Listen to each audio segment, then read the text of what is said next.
This is the Straight Truth Podcast, biblical answers to difficult questions from a Christian worldview.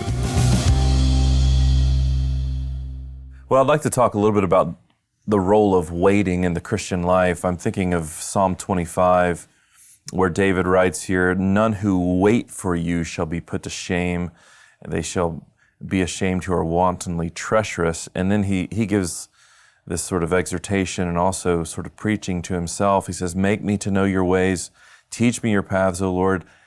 Lead me in your truth and teach me, for you are the God of my salvation, and for you I wait all the day long." And even the last, or near the last verse of that psalm, "May integrity and uprightness preserve me," verse 21, "for I wait for you."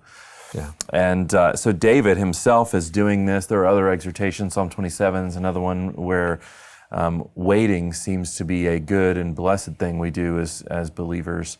But it's challenging for us, of course. This is not something very easy. And we know that God works for those who wait for Him. What does it mean to wait for God? How do I do it? How do I do it faithfully? Yeah, waiting is believing. Waiting is a faith posture. It is, I'm going to live in this situation, respond to this situation in a way that's believing. Mm-hmm. And so it's not trying to take action that the Word of God would not advise me to take because I lack faith. Mm-hmm. Rather, I'm willing to patiently pursue what is true and right and fitting, knowing that what God says about this situation is true. So in the case of David's enemies, there were limits to what he could do. What he could do, however, is trust. And so, Lord, I'm asking you to do what I can't do in this situation, which is to ultimately ensure my triumph. Don't let my enemies exult over me. So protect me, take care of me, ultimately ensure my triumph. My hope's going to be in you. In fact, he contrasts himself with those who deal treacherously without cause. So his waiting is trusting in the Lord. Their lack of faith is evidenced in the way they deal with him and others treacherously. And so the way we behave and live in life reflects where our trust is located. So waiting on the Lord is trusting in the Lord. What we're not talking about necessarily is inactivity or passivity or just the passing of time without any kind of action. I know that's how we think of when we think of the word wait. But really what the psalmist has in mind here when he talks about waiting is believing. It's hoping in the Lord. My hope is stationed in you. And so waiting it involves passivity sometimes, not taking action when I shouldn't. It involves patience sometimes, enduring through a set of circumstances that are difficult, yet not stepping outside of the truth and acting with disobedience. But the main thought involved with waiting is continuing to trust even when it's difficult to trust. I'm going to go on trusting the Lord. My hope will be stationed in Him. I think that's good because you're giving a positive view of this, because I wonder if the majority of us think negatively about that. Yeah. Well, what am I supposed to do? It's going to wait. I'm just going to wait for something to happen. This is a bad thing for us. When what David seems to be saying and what you're obviously exhorting us to is a positive, hopeful trust that God's going to act, even if it's not at this moment. So is it the immediacy of it, we don't have an answer right now, that really troubles us about waiting? It can be, or it's that helplessness feeling. To hope in the Lord is to acknowledge that you're not in control. And human beings don't like that feeling that we're not in control. We don't want to acknowledge what is really true, and that is God's sovereign and we're not.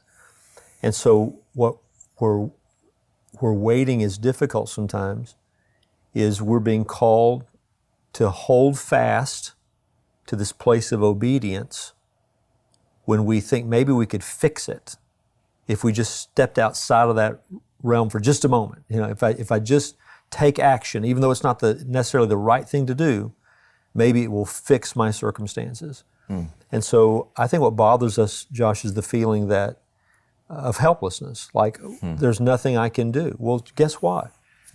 In some situations, there's nothing you can do. Yeah. And that's literally true. There's nothing you should do. There's nothing you should try to do. Mm-hmm. You should do exactly what God has told you to do in that situation, which is nothing. Now wait for Him to do what only He can do. To try to do otherwise is to make a mess of it. To try to do otherwise is to disobey the Lord. And so you get into this sometimes when it comes to relational dynamics. You know, this person just continues to treat me poorly. Well, what if I give them a dose of their own medicine? Yeah, maybe that'll change things. And even sometimes people will sort of gloat over their disobedience because some sort of change does occur. Well, I gave them a piece of my mind, and after that, things were never the same. Yeah, but you're probably missing elements, repercussions, harmful results of that action that you're not even aware of yet. I mean, maybe it changes the relationship short term, but then long term there's bitterness that develops, or the relationship dissolves altogether. I mean, you just don't know. The only safe place to ever stand is in obedience to God. And that requires a kind of faith that can stand still when it needs to stand still, yet it is still, as you put it, positive, because what I'm doing is believing the Lord.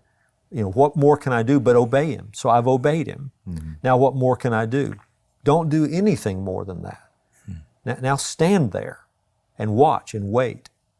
And I've even got to have the mindset, some of what I've trusted Him about, I won't be vindicated concerning until this life is over. You think about the suffering church and not returning evil for evil. There have been believers who held to that principle all the way to their martyrdom. So were they foolish to wait? No, they will be vindicated, but before the Lord one day. And so that's the kind of trust we're to hold to. I mean, though He slay me, I'll trust Him. I'll trust Him. So I won't run ahead of Him. I won't run outside the truth.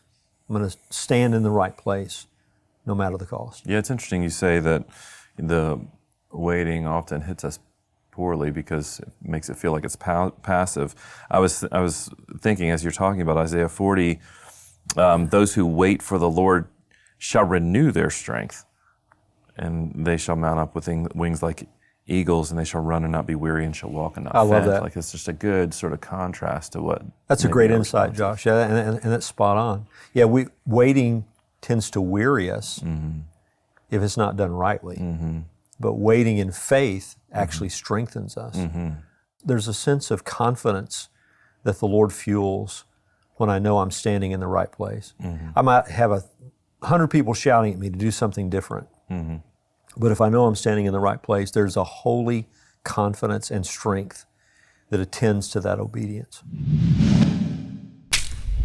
Thanks again for joining us for this episode of the Straight Truth Podcast. Now, Straight Truth is listener supported. So if you'd like to find out ways how you can help us to continue to produce this podcast, you can go to our website and find out ways to do that, straighttruth.net. At that website, you'll also find links to all of our previous episodes and our social media channels, so be sure to check it out.